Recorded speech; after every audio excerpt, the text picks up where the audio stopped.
मोहतरम सामीन अस्सलाम वालेकुम वरहमतुल्लाहि वबरकातुहू। हमारे एक भाई की जानिब से सवाल है कि हज़रत गरीबी आने के असबाब क्या हैं, किन किन चीज़ों से इंसान गरीब हो जाता है। क्योंकि बहुत सारे लोगों को ये मालूम नहीं होता और हम जो कर रहे हैं वो करते चले जाते हैं और हमें पता भी नहीं होता कि जो काम हम कर रहे हैं इससे गरीबी आती है, मुफलिसी आ जाती है, गुर्बत इतनी आ जाती है कि इंसान हाल से बेहाल हो जाता है और घर से दरबदर हो जाता है। तो आइए कुछ बातें जो कि शरीयत के अंदर लिखी हैं वो हम जो है आपके सामने रखेंगे और फिर आप उस पर गौर करना क्या हम अपने घर में ऐसा करते हैं या नहीं करते।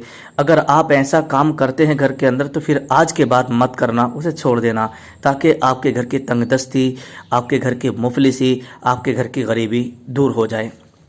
तो आइए सुने क्या क्या करने से, क्या काम करने से गरीबी और नहुसत और मुफलिसी आती है। सुने तवज्जो के साथ। झूठ बोलना, जो शख्स बार बार झूठ बोलता है समझे, तो झूठ बोलने से भी घर में गरीबी आती है और गुनाहों में मशगूल रहने से भी घर में गरीबी आती है।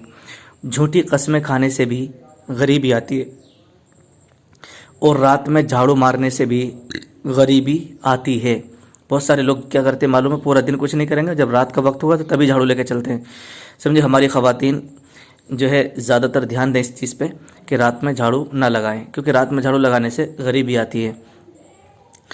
और दांत से नाखून काटना, बहुत सारे लोग बैठे बैठे दांत को कुटकते रहते हैं, दांत को जो है नाखून को कुटकते रहते हैं और नाखून जो है दांतों से काटते रहते हैं, तो इससे भी गरीबी आती है।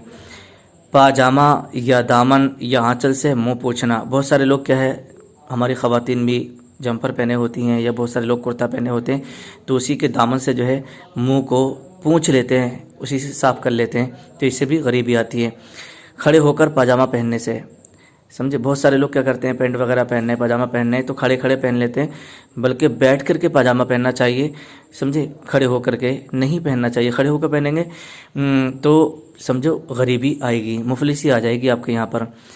फिर 40 दिन से ज़्यादा ज़ेर नाफ के बाल रखना, नाफ के नीचे के बाल 40 दिन तक, 40 दिन के बाद तक आप रखे रहना। 40 दिन हो गए और आप नाफ के नीचे के बाल साफ़ नहीं कर रहे हैं तो इससे भी जो है गरीबी आती है, इससे भी मुफलिसी आती है। मकड़ी के जाले, जो कि घर के अंदर आपने देखा होगा कि बहुत जल्दी मकड़ी के जाले 15 दिन में 20 दिन में हो जाते हैं, तो मकड़ी के जाले जिस घर में ज़्यादा रहेंगे उसमें बहुत जल्दी गरीबी आ जाएगी। इसी तरीके से आपने किसी के सर से जूं पकड़ी और जूं पकड़ने के बाद ये अपने ही सर से या किसी के सर से आपने सर काढ़ा, जूं निकली और उसको सिर्फ मारा नहीं, ऐसे छोड़ दिया कि चलो सर से तो निकल ही गई है, अब मारकर क्या फ़ायदा। तो जूं को जब सर से आप निकालें तो उसको मार देना चाहिए, जो ज़िंदा छोड़ेगा तो उससे गरीबी आ जाएगी।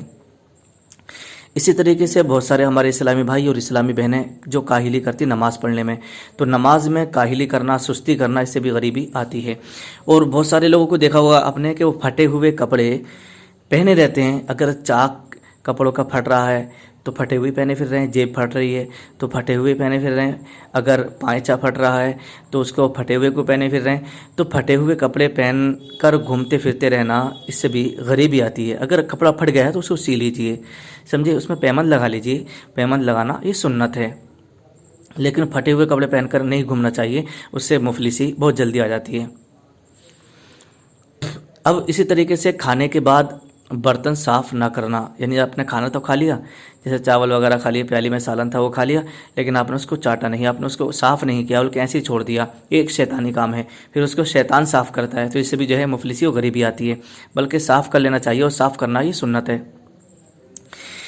ऐसे ही खलाल करते वक्त जो रेशा निकले उसे फिर मुंह में रख लेना। जैसे कि मान लीजिए आपने गोश्त से खाना खाया, तो गोश्त की बोटी आपने खाई, तो गोश्त का एक रेशा जो है आपके दांतों में अंदर फंस गया, तो बहुत सारे लोग क्या करते हैं, कुल्ली उल्ली करके जब बैठ जाते हैं तो बैठने के बाद में जैसे ही वो दांत कुरेदते हैं ना, तो उसमें से जब वो रेशा निकलता है बोटी का तो फिर उसको दोबारा से खा लेते हैं या ऐसे मुँह में रखे बैठे रहते हैं, तो उससे भी जो है मुफलिसी आती है।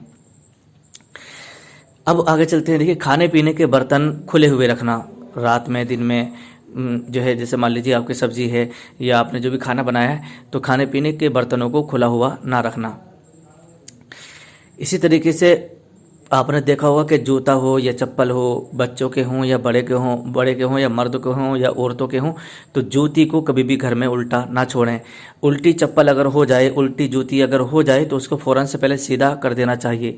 اگر الٹی پڑی رہے گی تو اس سے بھی مفلسی آتی ہے، اس سے بھی غریبی آ جاتی ہے۔ اسی طریقے سے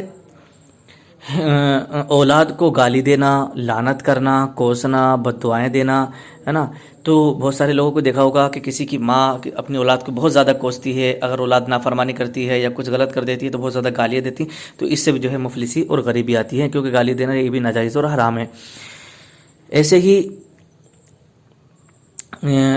کوڑا وغیرہ، جیسے مان لیجیے آپ نے جھاڑو گھر کے اندر لگا لیا، لگانے کے بعد کوڑا جو ہے گھر میں ہی پڑا رہنے دیا۔ بہت سارے لوگوں کے اندر یہ عادت ہوتی ہے، ہماری خواتین کے اندر، کہ سارے گھر کی صفائی کر دیتی ہیں اور صفائی کرنے کے بعد میں کوڑا پھر بھی گھر میں ہی رکھتی ہیں۔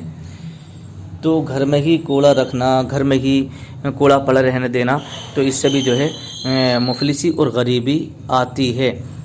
تو اب بہت سارے لوگ کیا کرتے ہیں کہ جیسے گھر میں اگر مہمان آئے تو مہمان کو دیکھ کر کے ان کے وہ جو ہے بہت برا سمجھتے ہیں کہ یار یہ ہمارے گھر کیوں آ گیا، تو جو مہمان کو آنے کو برا سمجھے تو اس سے بھی غریبی آتی ہے۔ اور جس برتن میں آپ نے کھانا کھایا پھر اسی میں بہت سارے لوگوں کو دیکھا کہ وہ اسی میں ہاتھ دھو لیتے ہیں، تو جس برتن میں کھانا کھاتے ہیں اسی میں ہاتھ دھو لینا، یہ بھی اس سے بھی کیا مفلسی اور غریبی آتی ہے۔ تو یہ کچھ باتیں جن کا بتانا بہت ضروری تھا، میں نے آپ کے سامنے رکھ دی۔ اگر آپ یہ کام کریں گے تو اس سے غریبی آ جائے گی، اور اگر آپ غریبی سے بچنا چاہتے ہیں تو ان سب چیزوں پر عمل کریں، انشاءاللہ پھر آپ کے یہاں مفلسی نہیں رہے۔